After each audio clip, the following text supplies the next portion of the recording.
મિત્રો વોટ ગુજરાતી સમાચાર TV YouTube ચેનલમાં આપનું હાર્દિક સ્વાગત છે। મિત્રો દેશ અને દુનિયાભરના તમામ તાજા સમાચાર સૌથી પહેલા જોવા માટે અત્યારે જ સબસ્ક્રાઇબ કરી લેજો। મિત્રો હાલના સૌથી મોટા સમાચાર સામે આવ્યા છે। મિત્રો વાત કરીએ તો કેરળમાં ગુજરાતમાં 3 દિવસ બાદ વરસાદની આગાહી। આ જિલ્લામાં પવન સાથે વરસાદ। મળતી માહિતી મુજબ આપણે જણાવ્યું કે કેરળમાં રાજ્યમાં 3 દિવસ બાદ વરસાદની આગાહી કરવામાં આવી રહી છે। જ્યારે હવામાન વિભાગના જણાવ્યા અનુસાર 3 દિવસ બાદ પ્રો-મોન્સૂન એક્ટિવિટી શરૂ થઈ ગઈ છે। મિત્રો જેના લઈને 11 મે બાદ રાજ્યમાં વરસાદી માહોલ જામશે। જ્યારે રાજસ્થાન ઉપર 2, મધ્યપ્રદેશ ઉપર અને એક અરબ સાગર પર એક સિસ્ટમ સક્રિય થતા ગુજરાતમાં વરસાદી સંભાવના છે। જ્યારે મોટી માહિતી મુજબ આપણે જણાવ્યું કે 11 મેના રોજ નર્મદા, તાપી, ડાંગ, વલસાડ, દમણ, દાદરા અને નગર હવેલીમાં પવન સાથે વરસાદ વરસશે। જ્યારે મળતી માહિતી મુજબ આપણે પણ જણાવ્યું કે જ્યારે 12 મેના અરવલ્લી, સાબરકાંઠા, દાહોદ, છોટાઉદેપુર, નર્મદા, તાપી, ડાંગ, વલસાડ અને દમણમાં વરસાદી માહોલ જામશે। જ્યારે 13 મેના રોજ દક્ષિણ ગુજરાતમાં ભારે વરસાદની આગાહી કરવામાં આવી રહી છે। જ્યારે મળતી માહિતી મુજબ આપણે પણ જણાવ્યું કે જ્યારે એમ કહેવાય કે 2 દિવસ અમદાવાદમાં 43 ડિગ્રી તાપમાન ઊંચું રહેવાનું હવામાન વિભાગે જણાવવામાં આવ્યું હતું। મિત્રો જ્યારે ગાંધીનગરમાં 45 ડિગ્રી તાપમાન રહેશે અને એમને જણાવ્યું હતું।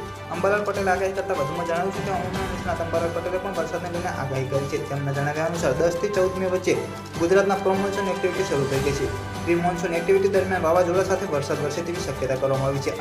આ સમય દરમિયાન મધ્ય ગુજરાત અને ઉત્તર ગુજરાતના વરસાદી માહોલ જોવા મળે તેવી શક્યતા છે। ચોમાસાને લઈને અંબાલાલ પટેલે અનુમાન કરતા જણાવ્યું છે કે કૃતિકા નક્ષત્રમાં જો વરસાદ થાય તો ચોમાસું સારું રહેશે। જ્યારે મળતી માહિતી મુજબ આપણે જણાવ્યું કે રાજ્યમાં ગરમીનું પણ જોર યથાવત રહેશે।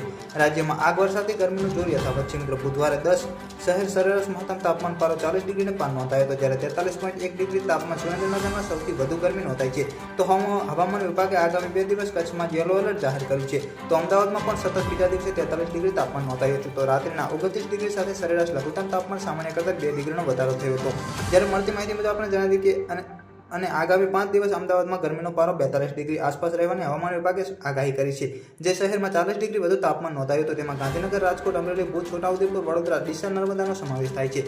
મળતી માહિતી મુજબ આપણે પણ જણાવ્યું કે હવામાન વિભાગે અનુસાર દિલ્હી, NCR અને 10 મેના રોજ પણ આંશિક વાદળછાયું રહે છે। મિત્રો ભારે વરસાદ અને સામાન્ય વરસાદ પડવાની શક્યતા છે। જ્યારે મહત્તમ તાપમાન 40 ડિગ્રી અને લઘુત્તમ તાપમાન 27 ડિગ્રી સુધી રહે છે। મિત્રો પલની માહિતી વિડીયો મળતી છે। વિડીયો ગમતો લાઈક, શેર અને સબસ્ક્રાઇબ કરવાનું ભૂલતા નહીં।